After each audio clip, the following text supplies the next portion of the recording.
हम लाते हैं talk shows और अनलिमिटेड एंटरटेनमेंट सिर्फ YouTube पर। अगर आपने अभी तक हमारा चैनल सब्सक्राइब नहीं किया तो अभी सब्सक्राइब करें और बेल आइकॉन को क्लिक करके हमारी लेटेस्ट वीडियोस के बारे में अपडेट जानें। हमारे चीमा भाई क्या हो गया था कि हमारे यहाँ ना हिंदू को हिंदू बताने में अपने आप को कुछ शर्म सी आती थी। मतलब कुछ एक people were apologetic of being called themselves as Hindu. मैं अब डायरेक्ट बोलता हूँ, कैंडिडेट बोलता हूँ और अपने नेशनल टीवी पे भी कई बार बोल चुका हूँ। अब जब से मोदी जी आए हैं भाई, अगर वो हिंदू है, शिव भक्त, अगर वो मंदिर जाते क्या आपत्ति? आप मस्जिद जाते हैं, बिल्कुल जाते, जाना भी चाहिए। एक मुसलमान है वो मस्जिद जाता, कलाम साहब मस्जिद जाते थे, कोई बात नहीं, आपत्ति, बहुत बढ़िया बात है। मैं मंदिर जाता हूँ, मैं अपने रिलीजन को फॉलो करता हूँ, मोदी जी अपने रिलीजन को फॉलो करते हैं। पर इसका मतलब तो ये नहीं है ना कि अगर मैं हिंदू हूं, अगर मैं रिलीजन में मंदिर ना जाऊं। भाई ये तो कहीं कॉन्स्टिट्यूशन में नहीं लिखा, ये किसी सेकुलरिज्म की किसी किताब में नहीं लिखा। और दूसरी बात ये है, अब योगी जी पे आते हैं। योगी जी, अब जो मोदी जी अपना रिलीजन प्रैक्टिस करते हैं, खुलेआम करते हैं, अच्छी बात है, लोगों को कनेक्ट अच्छा, मतलब कहीं भी मेरा रिलीजन प्रैक्टिस करने में मैं किसी का नुकसान नहीं कर रहा। इट्स नॉट ईदर और, मैं अपना करूं आप अपना करूं, कोई आपत्ति नहीं। एक जो मजहबी पर्सन है वो ये कह रहे थे भारतीय फौज और पुलिस को कि वो हथियार उठाएं और नस्लकुशी करें। क्यों इंडिया के अंदर हो रहा है? इंडिया तो एक सेकुलर डेमोक्रेसी है, एक प्रोग्रेसिव कंट्री है, तो इस तरह के लोगों को क्यों हुकूमत जो है, क्या हुकूमत कुछ कर नहीं रही? यहाँ पे कुछ बयान ओवैसी साहब ने भी पीछे दिया, आपने देखा होगा शायद। ओवैसी साहब के बयान कुछ रहे हैं बड़े कि भाई जब योगी जाएगा, मोदी जाएगा तो तुम्हें कौन बचाएगा। वो तो सीधे सीधे पुलिस को धमकी दे रहे थे। तो मतलब ये यहाँ मतलब एक साइड से या एक वाली बात नहीं है। यहाँ ऐसे कई सारे लोग हैं जिन्हें हॉट हेडेड हम पॉलिटिशियंस या हॉट हेडेड पर्सन कहते हैं, जो बोलते हैं। अब ओवैसी साहब के भाई ने पीछे बोला था 15 मिनट पुलिस हटा दो, हम 15 करोड़ 100 करोड़ हिंदुओं पे भारी, सबको निपटा देंगे। अकबरुद्दीन ओवैसी ने बोला था, गूगल करेंगे आज भी आपको रिकॉर्ड मिलेगा। अब मैं मोदी जी का बताता हूं आपको बयान। मोदी जी का जो कर्तव्य है और जो उन्होंने किया है, 5 करोड़ 50 मिलियन मुसलमान बच्चों को स्कॉलरशिप। मुझे एक कंट्री बताइए दुनिया में, एक कहीं भी 200 प्लस कंट्रीज है जहां माइनॉरिटी को 50 मिलियन स्कॉलरशिप मिलती हो। ट्रिपल तलाक से जो तलाक का रेशियो है काफी घट गया है। आज वाराणसी में मुस्लिम कम्युनिटी की लिटरेसी थी 70%, मोदी जी के आने के बाद 84% हो गई है। They are at par with Hindu community as per as literacy. Infant mortality rate देखिए, पर कैपिटा इनकम देखिए। अभी जो काशी विश्वनाथ का जो विमोचन हुआ, जो पहला वो उन्होंने कपड़ा चढ़ाया था, वो एक मुसलमान नुरकर ने बनाया था। अब हमारी जितनी भी सरकारी स्कीम्स हैं, मुसलमान जो इंडिया का है, हिंदुओं से इक्वल बेनिफिट मिलता है। चीमा साहब कोई डिस्क्रिमिनेशन नहीं है, we are a secular country. आप उज्ज्वला ले, मनरेगा ले, नरेगा ले, प्रज्वला ले, आयुष्मान भारत ले, मैं नाम गिना सकता हूँ, कोई भी स्कीम ले, उसमें कोई हिंदू मुस्लिम का फर्क नहीं। अभी पूर्वांचल हाईवे कल कुछ 5, 8, 10 दिन 15 दिन पहले उद्घाटन हुआ, उसमें हिंदू मुसलमान का फर्क क्या है। मेरठ एक्सप्रेसवे का उद्घाटन हुआ, हिंदू मुसलमान का फर्क क्या है। आज 700 करोड़ का ध्यानचंद खेल यूनिवर्सिटी का इनॉग्रेशन, फाउंडेशन स्टोन रखी, उसमें हिंदू मुसलमान का फर्क क्या है। अभी मैं बताता हूँ, बलरामपुर में करीब 1500 करोड़ की सिंचाई योजना थी, जिसमें लाखों गांवों को इरिगेशन मिलेगा, पानी मिलेगा। उसमें ना हिंदू मुसलमान का फर्क है, ना बीजेपी, ना समाजवादी, ना बीएसपी, किसी का फर्क नहीं है। ये जो डेवलपमेंट स्कीम्स जो मैं आपको बता रहा हूं, और अभी 2 चीजें और बोलूंगा आपको चीमा भाई, जो बहुत इंपॉर्टेंट है। हमने एक स्कीम निकाली थी मुद्रा, जिसमें हम लोन देते हैं छोटे छोटे एंटरप्रेन्योरशिप के लिए। आपको पता है सर, 65% लोन लेने वाली लेडीज और majority of them are from minority community. दूसरी आपको मैं बताता हूं, दूसरी हमारी स्कीम थी जिसमें 30 लाख लोगों को केवल यूपी में घर दिए। 85% जिनके नाम से उन घरों की रजिस्ट्रेशन हुई, they are again ladies and lot of them are from the minority community. तो ये जो डेवलपमेंट का ना धर्म होता, ना रिलीजन होता, ना कुछ होता। हाँ, कुछ लोगों का एक अपना ओपिनियन हो सकता है, the law of land is handling them, but government, party, Sangh, any player, anybody who is prominent, any institution which is funded and supported and promoted by government, they do not have this kind of ideology and they do not support this ideology. बिल्कुल ठीक है। अच्छा, सुमित भाई ये बताइएगा कि India के अंदर ये कितनी को एक एपेटाइट है कि भारत को एक सेकुलर स्टेट से एक हिंदू रियासत में कन्वर्ट होना चाहिए? क्योंकि ये अक्सर बात सुनने में आती है और माजी में भी इस पे बहुत ज्यादा बात हुई इसमें बहुत सारे कांग्रेस के लोगों को भी मैंने सुनते हुए सुना, और बहुत, नॉट जस्ट कांग्रेस बट एक जो प्रोग्रेसिव या लिबरल मीडिया वो भी इस पर बड़ी बात कर रहा होता है। तो जारी बात है जिस जिसको कंसर्न होता है या जिस जिसकी कुछ सोच होती है वो अपने हिसाब से बात कर रहा होता है।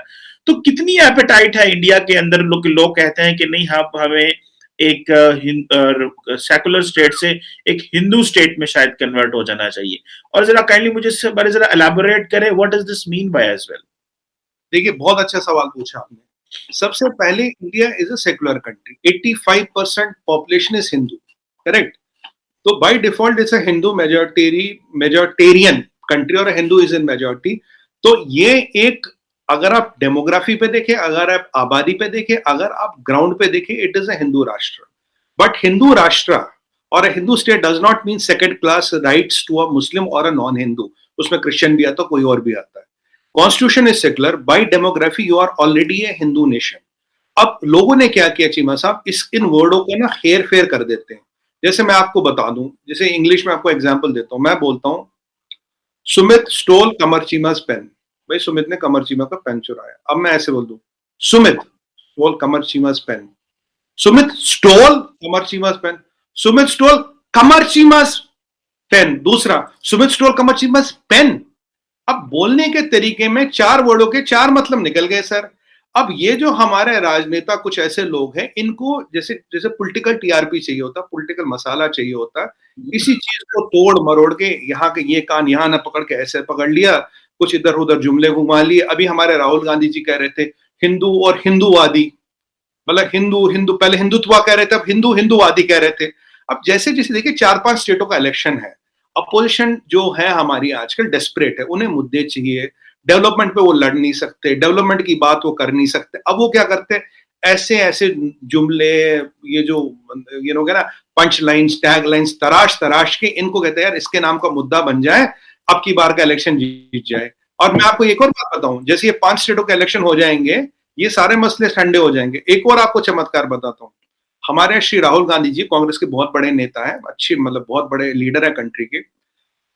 अब आप देखेंगे जब इलेक्शन होता है तब वो चंदन लगाते हैं, माथे पे त्रिगुंड लगाते हैं, कुर्ता पहनते हैं, कुर्ते के कोट के ऊपर जनेऊ पहनते हैं, टीका लगाते हैं, रुद्राक्ष की माला पहनते हैं, और वो एक दिन में 10-15 मंदिर हो आते हैं। और चीमा साहब, जब यही इलेक्शन खत्म हो जाता है, राहुल गांधी जी फिर ऐसी वेशभूषा में नहीं दिखते। ये इलेक्शन से इलेक्शन पे होता। तो यहाँ चुनावी हिंदू, चुनावी हिंदुत्व, ये सब चीजें आप ओवैसी साहब के स्टेटमेंट देखिए। ओवैसी साहब जब भी इलेक्शन होगा कुछ ना कुछ ऐसे स्टेटमेंट जरूर दे देंगे। उन्हें कहता है यार 2-5 सीटें कहीं से मिल जाए तो हमारी दुकान चलती रहेगी। ये सब चुनावी चीजें, चुनाव है 5 स्टेटों का है तो माहौल गर्म रहता है। कुछ हमारे लोग ऐसे हैं कि भाई पॉलिटिकल टीआरपी चाहिए, मैं उसको बोलता हूँ पॉलिटिकल टीआरपी चाहिए। 2-4 हवाई फायर कर दो, ऐसे 2-4 स्टेटमेंट मार दो, मीडिया ने पकड़ लिया, हम आप डिबेट कर लेंगे, नाम हो जाएगा। अब बदनाम होना भी तो नाम होना होता है ना सर। बिल्कुल ठीक हो गया। अच्छा, एक और बात भी बताइएगा सुमित पीर भाई, के बहुत सारे लोगों का शायद कहना ये है कि नरेंद्र मोदी साहब जो है वो 2024 का इलेक्शन जो है वो एक दाएं बाजू के जो हिंदू मजहबी सेंटिमेंट्स को उभार के लड़ेंगे।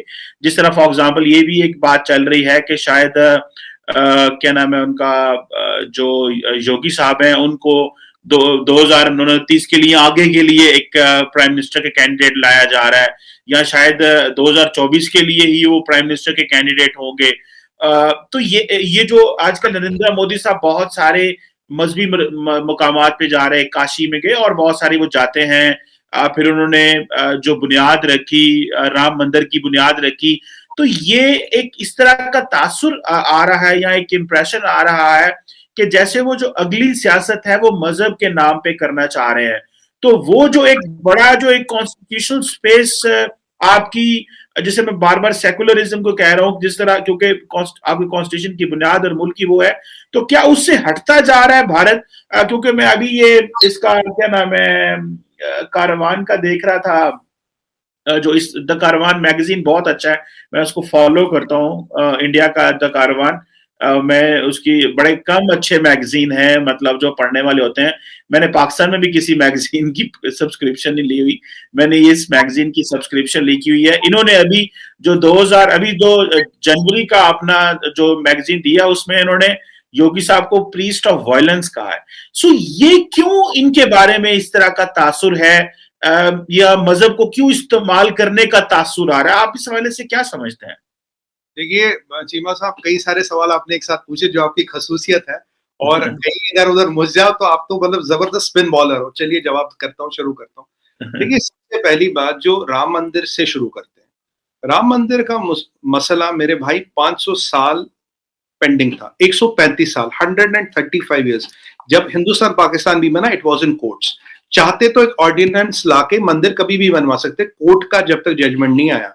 और जो एएसआई का जिस बंदे ने ये, एएसआई का जो हेड था, आर्कियोलॉजिकल सर्वे ऑफ इंडिया, जिस बंदे ने ये बताया हाँ यहाँ मंदिर था, मंदिर पे को तोड़ के मस्जिद बनाई गई, वो भी मुसलमान था।